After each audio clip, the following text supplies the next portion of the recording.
Hey Latrice. Hey Carla. How are you? Thanks for joining.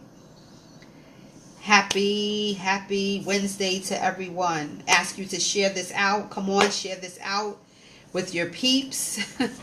Share this out with people that you know are an author, people that you know want to be an author, all of that good stuff. I'm going to help somebody today. That is the goal, to help somebody today. Somebody today. Okay? So please share this out. Share this out. Don't keep it to yourself. Don't be stingy. Share this out with someone, maybe via inbox, on Messenger, one of those places. But tell them, hey, they need to get on this page. They need to get on this Facebook Live. So for those of you who do not know me, I am Robin Devonish, the self-publishing maven, your go-to girl for writing, publishing, and profitability. So thank you for tuning in to another segment of Book Talk. Normally I come here on Mondays and Tuesdays and I interview some awesome authors on their literary works, mostly self-published authors, and periodically on a Wednesday I come and share some content like I'm going to do tonight. So I thank you so much for tuning in. Happy Wednesday. I'm doing great over here. I hope you're doing well. And again, like I said, share this out. Share this out. If you know someone who is a self-published author, who's aspiring to be a self-published author, please share this out. So they'll know maybe they're making one or two of these mistakes that's yielding no results, basically. You can do some things and yield no results. And so we want to get to a place where we're yielding results. So let's talk about the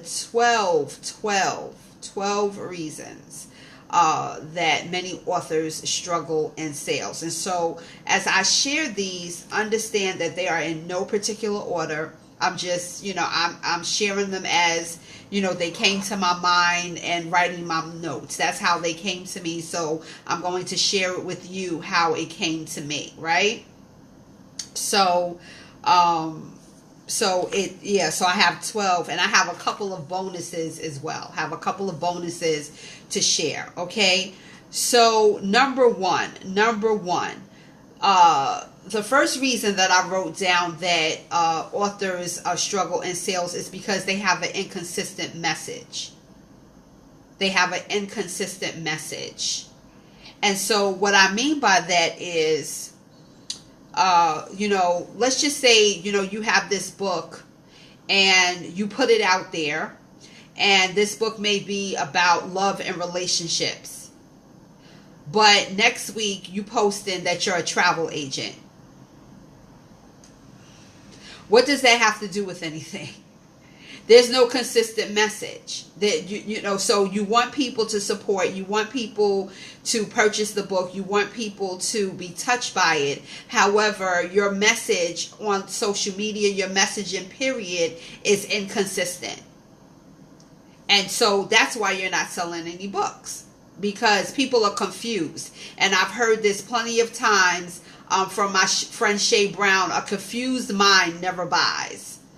So it's like one week, okay, didn't you say you were an author last week, but this week you want to be a travel agent, but the next week you want to sell It Works? Like pick. Now it's not to say that you can't integrate travel within being an author, but they need to mesh. If you're not going to connect the two, you might as well not bother with it.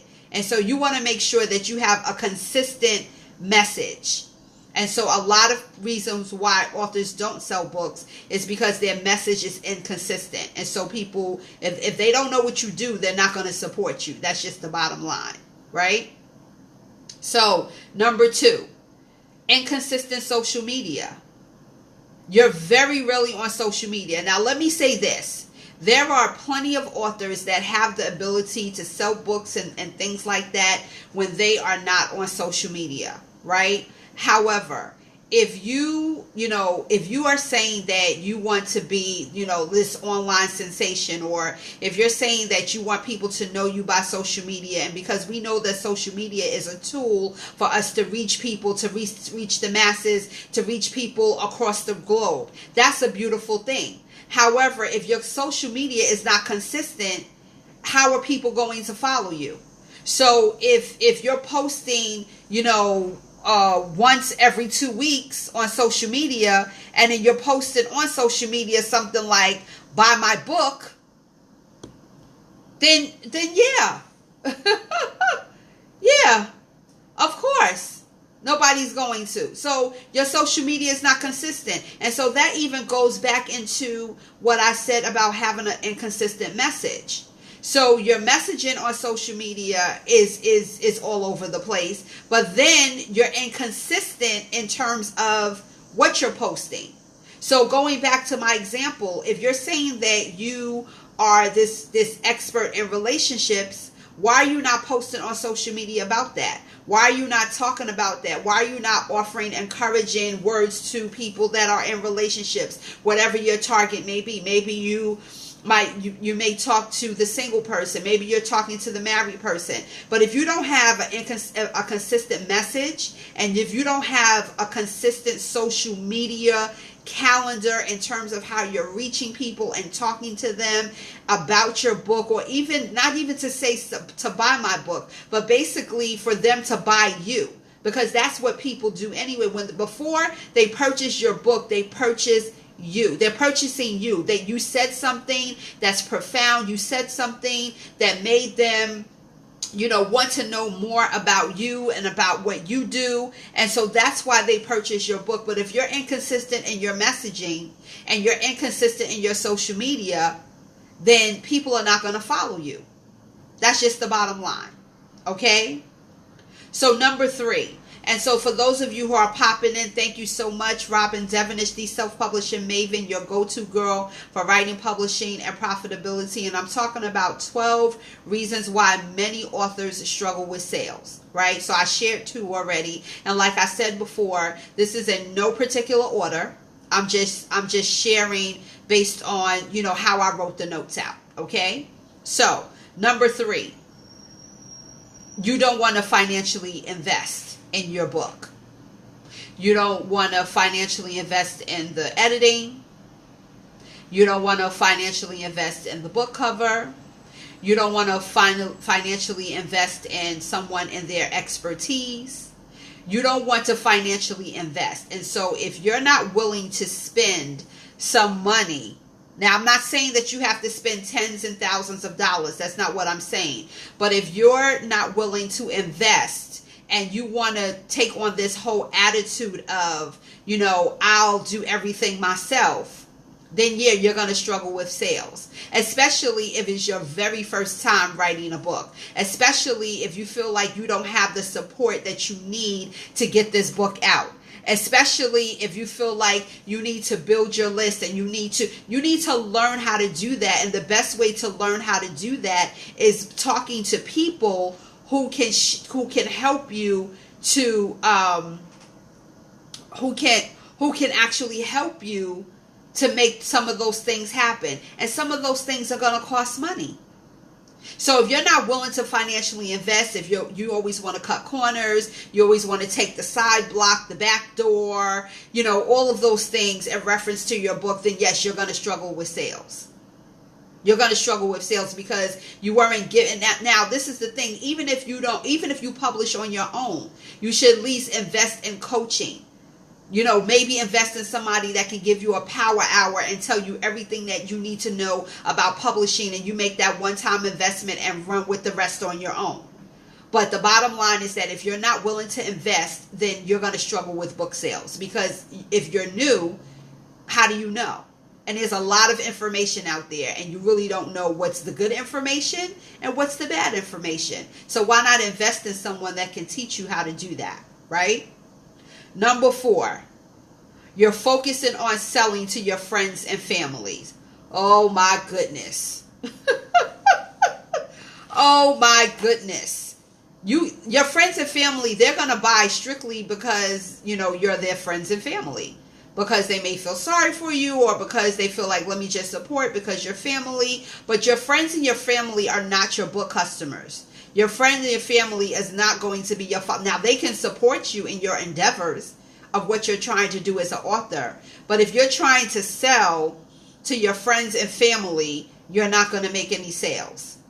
Now, if there are family members that they want to help, they want to be a part of your team. So, I always advocate with my authors, and I tell them, listen, you need a team. You need a tribe of people that's going to help you, that's going to do the groundwork, that may read the book for you, that may, just check out some things and help you along the way with your book. And so if they're willing to do that, that's fine. However, don't look for your friends and family to be your customers, because after that, once you sell to all of them, that's it. You're done. So who else are you going to sell your books to? Who else is going to get your message? Who else is going to, get the expertise that you put your blood, sweat, and tears in for the book? So do not focus on selling to your friends and family, because if you do, you're going to struggle. Okay?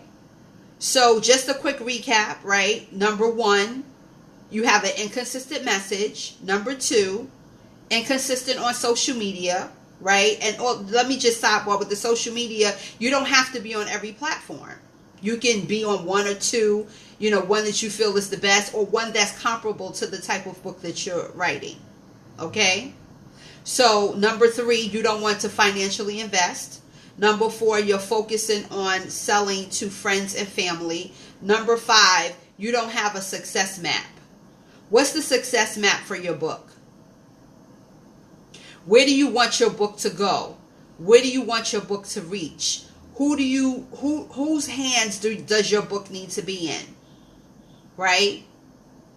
Did you do the research in terms of the industry that you're writing about? So going back to this whole thing about relationships, let's just say you want to be, a relationship guru. You want to be known. It's part of your success map that you're going to be on television, and that people are going to call you in as an expert because you have this book. What's the success map? How many books do you want to sell? Who do you want to sell the books to? Who's your audience? Who you're talking to? What's the success map for your book? Have you created that? Or did you just say, I'm going to write a book and then this is who I want to target and that's what I'm going to go after? Listen, the Bible is clear. It says, write the vision and make it plain, right? So if we are going to write the vision, if we're going to make it plain, that entails success. So what is your success map for your book? And so part of the success, which we're going to get into number 6, is the sales plan. What's the sales plan for your book? How many books do you want to sell in 30 days, 60 days, 90 days, 1 year? Within your sales plan, do you plan on releasing other literature, other books? What's part of your sales plan? Who are you going to sell the books to? Are you going to sell the books to corporations? Who are you going to sell the book to? What is your sales plan? Right? And so because we fail in those areas, and we don't think wide in terms of being a self-published author, that's why a lot of them struggle. So when people say, with statistics, self-published authors, they'll only sell about 300 books a year, that's not true. I'm sorry. I know, actually, I even have authors that I've published that they sell books. I have some of them that sell 500 and 600 books at one time. I wonder how they do that. There's some source to that. There's a secret source to that, right? But the bottom line is that you have to be willing to think outside of the box. Okay? So to recap one more time, an inconsistent message, that's number 1. Number 2, inconsistent social media. Number 3, you don't want to financially invest. Number 4, you're focusing on selling to your friends and your family. Number 5, there's no success map. Number 6, there's no sales plan. And number 7, there's no prior engagement. Who knew that you were going to write a book? Did you tell anyone? Did you share Did you put it out there? What was the process that you went through to let people know that this book was coming? I'm talking about beyond just the fact that you're going to have a book signing. What other actions did you take to make sure that people knew that the book was coming? There was no prior engagement. Just one day you showed up, ploop, I wrote a book. And so, yeah, it was going like hotcakes. People were buying it. That's the first wave of people. But that's not how, you know what I mean? That's not, there should be some type of pre-sales involved. There should be some type of connecting involved. Actually, you can even sell books before the book even comes out on the side to, maybe you want to sell to an organization or something like that. But what was the prior engagement? What was the prior engagement for you to sell the book? Or for people to even know that you're going to be an author? Right? Number 8.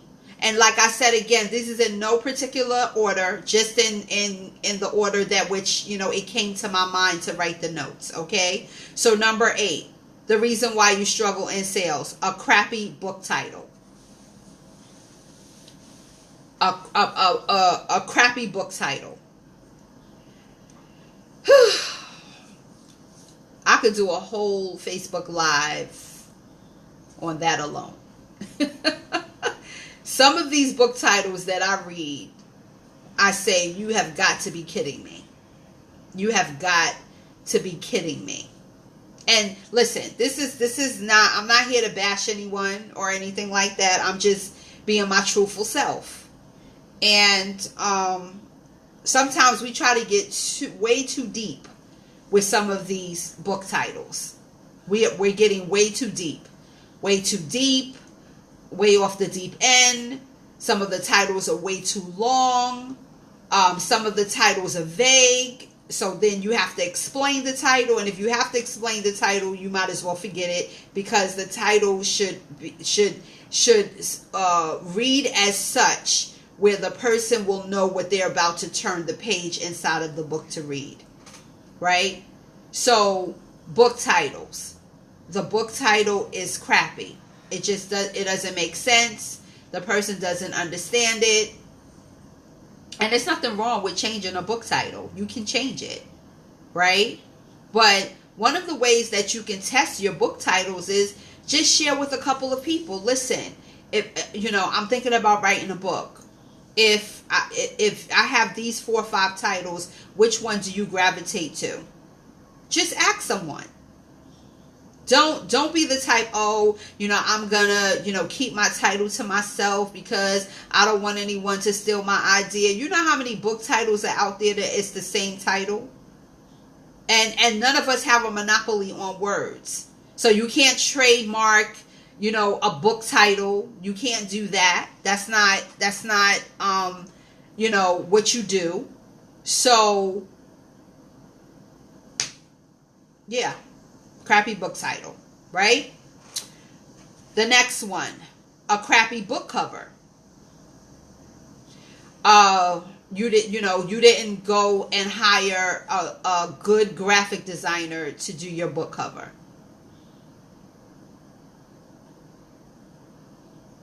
You have to be willing to pay for that. So that goes back to number 3. You don't want to financially invest. I love Fiverr, but Fiverr is not for everything.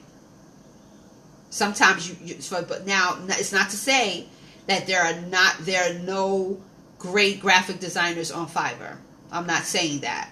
But what I am saying is you need to make sure the person that you pick, that they are a graphic designer, that they know about proper sizing, that they know how to put the wording on the book cover, on the back of the book cover, where it's visually appealing.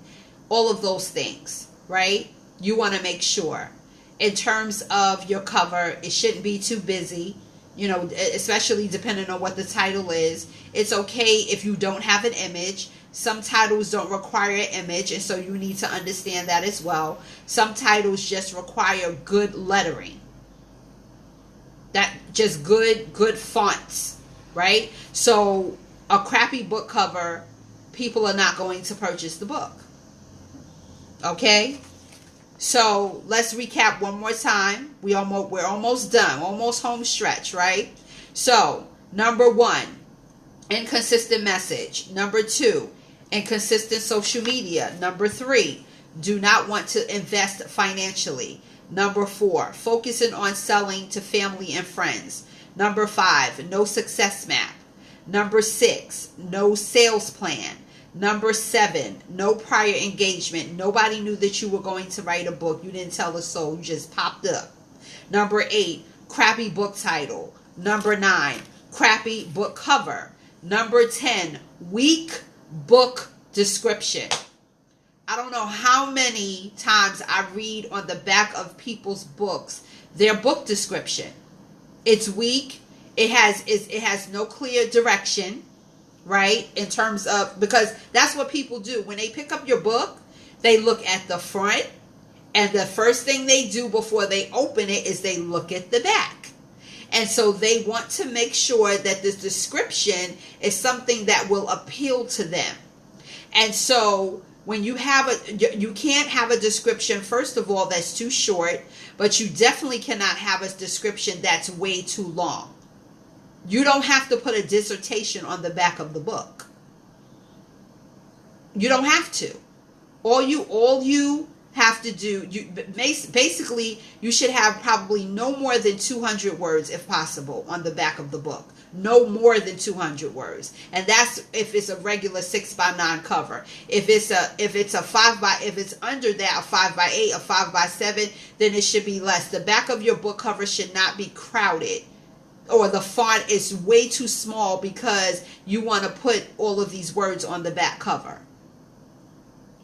So a weak description is a turn off to a reader, whether they pick up your book or whether it's online and they're purchasing it online, right? The next one, you have no book pitch. No book pitch. So someone will say to you, okay, well, what's your book about? You should be able to pitch to them something that you have memorized, something that you have, you're clear, like no matter who asks you about the book, you can say, well, this book, is about this, that, and it's going to do this, that. That's it. You have no book pitch, no book pitch at all. And so part of selling the book and part of sharing the book is that you have to talk about it. And so if you don't have the level of confidence, if you're jumbling your words, you're not consistent in terms of what you're sharing about the book, if you don't have a power pack or a power pitch, turn off, right? The next one, why you struggle to sell books. You're not connecting with other authors or going to author-centered events. Staying behind your computer, staying online, that's just one way, okay? But what about going to other events where you can connect with authors, where, you can possibly, even if you don't have a table, right? Even if you don't have a table, maybe you can go to another author event and support some other authors. Not connecting with other authors, people that are like-minded. You never know, if you get from behind your computer, how you can connect with people, right? So you want to make sure that you're connecting. And so even for me this summer, I do, I spent a lot of time at my computer. But this summer, I even made a vow for myself. It doesn't make a difference if I have authors and I'm helping them with self-publishing and all of that. That part, is cool, right? But I need to be out there and connecting with other authors, even though my area is self-publishing. right? Yes, I have, some books that I've written and different things like that, but the my business basically is to help other people to become authors, right? And so I had to make up in my mind that I need to go out and connect with people. So I haven't been doing a lot of sharing on social media. Now I'm not contradicting myself, but what I mean by that is I share a little bit, but I'm more so sticking in the moment where I'm connecting with people. And as an author, if you're not out there connecting with people, no one's going to know who you are as an author and what you do. And so that's my point. So what I was doing was I was going out and I was recruiting people for my book talk that I do on Mondays and Tuesdays. Right? So yes, I could put a message out on Facebook and I can say, listen, tag an author, and I could inbox them. However, I went to 2 events and I got a whole bunch of authors to be on my book talk. And I met them in person and I told them about the book talk and I asked them would they be interested. You have to be willing to go out and connect with other authors and support other authors. If not, it's the law of attraction, it's reciprocation, whatever you want to call it. But if you stay behind your computer all the time and you don't go out and connect and meet people, then how do you expect that to come to you if you're not willing to do it? I said something right there. We got to be willing to support, right? So let's do a recap one more time. We almost to 12. Number 1, inconsistent message. Number 2, inconsistent social media. Number 3, you don't want to financially invest. Number 4, you're focused on selling to family and friends. Number 5, you don't have a success map. Number 6, you don't have a sales plan. Number 7, no prior engagement. Number 8, a crappy book title. Number 9, a crappy book cover. Number 10, a weak description. Number 11, no book pitch. No book pitch at all. Number 12, no connection to other authors and author-centered events. And so I have bonus. I have a bonus. I have 4 more for a bonus. And if you want the bonus, I need you to type in their bonus. I have 4 more. I have 4 more for a bonus. I feel like talking today.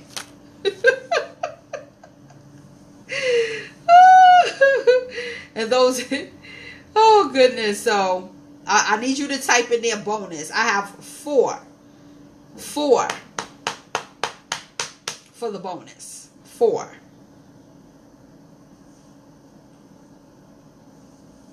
Bonus. Yes. I need some more bonuses. That's right. That's right. So those are 12. Those are 12, right? So the next one is there's no signature message. There's no signature message around your book, around your story. There's no signature message. And so let's go back to my example of relationships. And I guess the best person that I can give you an example of is Miss Trey Kearney, right? So Trey Kearney, if you don't know her, you should look her up. She's here on Facebook every Monday through Friday at 9 a.m. And she talks about matters of the heart, right? And so her platform is that she talks about relationships, but specifically infidelity, right? And helping women to restore hope after infidelity, relationship, divorce, marital problems, different things like that.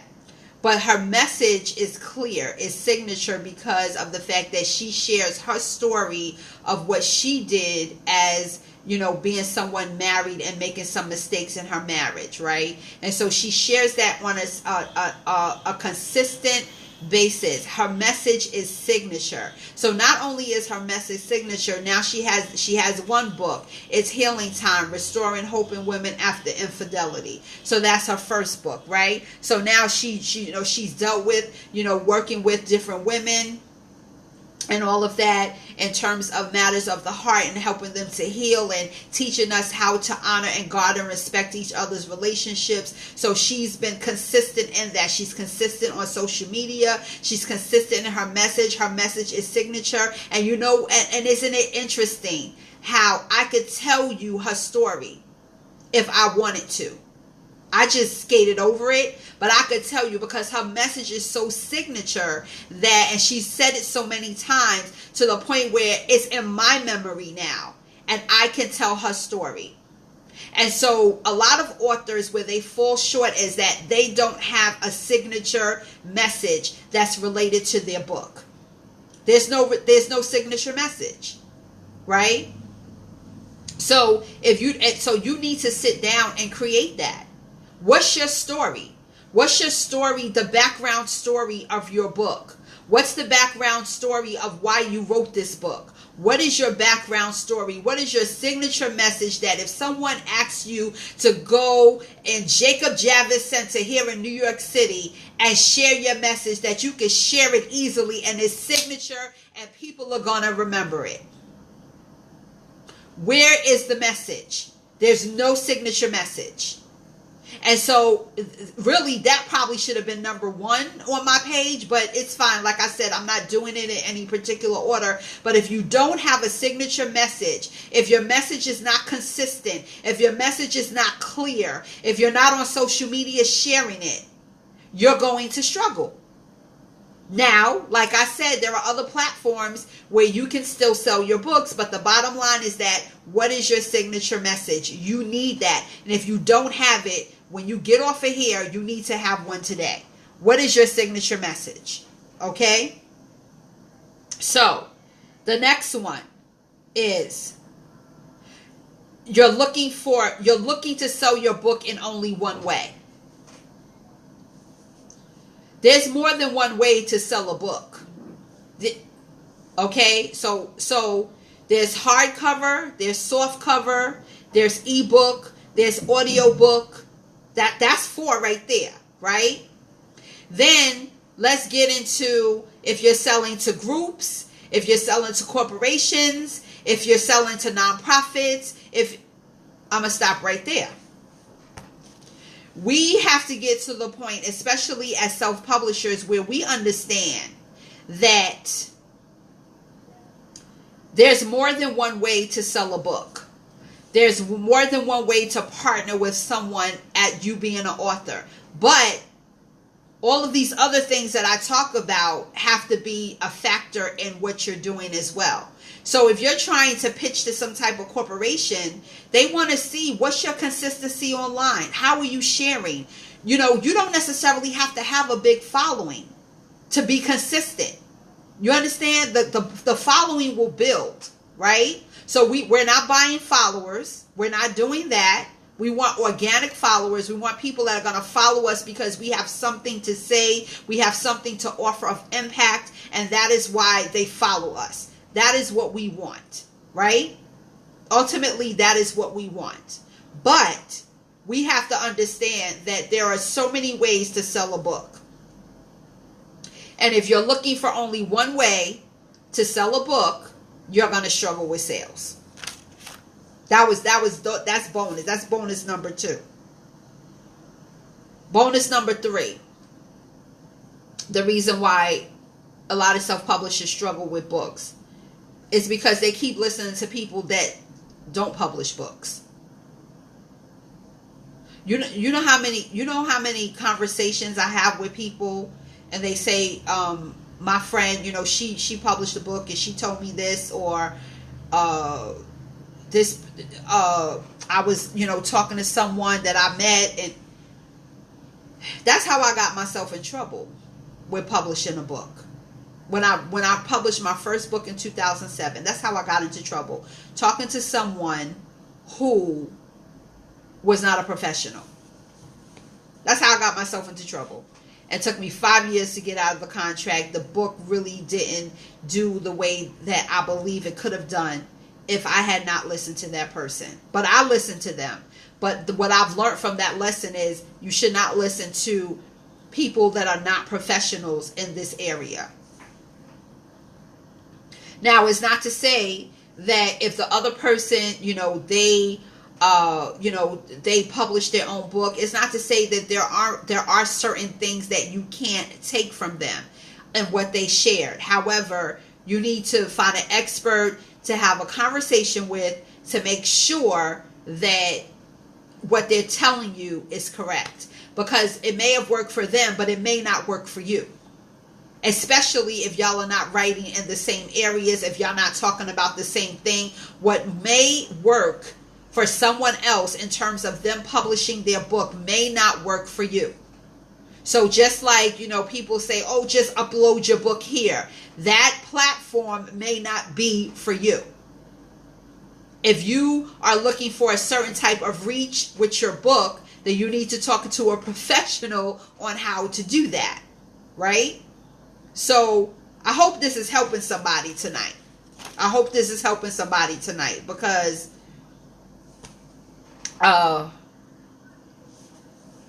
it doesn't, we don't have to struggle. We don't have to struggle, right?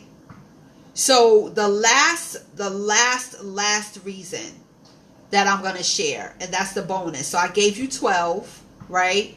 And I'm giving you 4 bonus, right?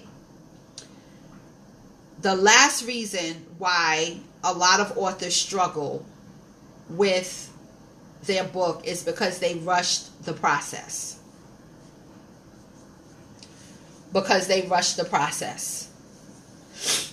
You cannot.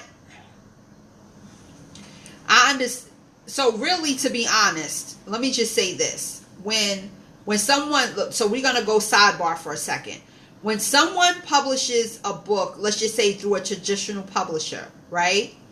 A traditional publisher, from the time that you're signed until the time that the book is actually released, it can be up to a year or more. It can be up to a year or more, right?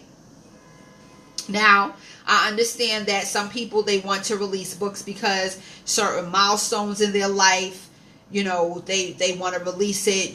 They might be getting married, or it might be, the day that, they had a baby, or whatever it may be, or they may want to release it, during a family member birthday, or, in memory of someone. I get all of that. And I think that, that those things are good and it's important. However, if you rush the process of publishing, meaning you're trying to push through the process of editing, you're trying to push through the process of getting a book cover, you're trying to push through the process just so you can get to the point of where you're selling the book, then you're going to have a problem. You know why? Because when you rush, you make mistakes. When you rush, you have to spend money. And so what I always say to people is, do you want it done or do you want it done right? Which is it? Because you can't have both. That's what I say. So if you're trying to rush through the process because, or let's just say the editor says to you, well, I think that you really need to develop the book more and you need to write some more information in this area. I really think that, you're leaving a lot of information out. I really think, and then you say, well, no, I'm tired. I just want to put the book out. This has been taking too long. I'm tired. You're rushing the process. You're rushing the process for the book to be its highest, best a work that you've created. And so just like a baby takes 9 months to make, to incubate in your system, right? A book takes time as well. And then let's not talk about how life happens, right? Life happens. Life happens and you have to, sometimes push things back. And so I think that as authors, and I meet a lot of authors, they are very impatient. Very impatient. Because I talk to a lot of people, and everybody that I talk to doesn't necessarily work with me, which I'm fine with that. I'm okay with that because I understand that there are other people that do what I do. It's not that many of us, so let's be clear about that. It's not that many of us, individual people, that help in this area of publishing books. So I understand there are other people out here. But what I find is that authors are very impatient. And yes, so you can't marry a date of release. You can't. So if it takes a year, it takes a year. But if you take that time within that year to, hone your craft as a writer, to get that signature message, to, be able to pitch properly, to let people know that the book is coming, to do all of those things ahead of time, then the chances of you selling your book and selling it on a consistent basis and making the proper connections and things that you need for the book, it will work better if you do it that way. Okay? So that's all I wanted to share. That's all I wanted to share tonight. So I'm going to recap one more time, right? So we had the 12 and we had the bonus of the 4, right? So the reasons why many authors struggle with book sales. Number 1, inconsistent message. Number 2, inconsistent social media. Number 3, don't want to financially invest. Number 4, focusing on selling to family and friends. Number 5, no success map. Number 6, no sales plan. Number 7, no prior engagement with people about your book. Number 8, crappy book title. Number 9, crappy book cover. Number 10, weak description of the book. Number 11, no book pitch. Number 12, no connection to other authors or author-centered events. The bonus ones, no signature message. Number 2 bonus, listening to non-professionals in the area of publishing. Number 3 bonus, looking for only one way to sell your book. And number 4 bonus, you rushed the process. So, share this out, people. Share this out. I only want the best for you, your book. Of course, if you want to have further discussion with me on how you can make all of these things happen, you definitely can inbox me here, or you can email me at robin@robinedevonish.com. I'm always willing to answer your questions and to help you out. But we could definitely sell more books if we just take our time and make sure that we have a lot of these things in place. Okay? So, Robin Devonish, the self-publishing maven, go-to girl for writing, publishing, and profitability. I thank you for tuning in to another segment of Book Talk. And I'll see you next time. Bye-bye.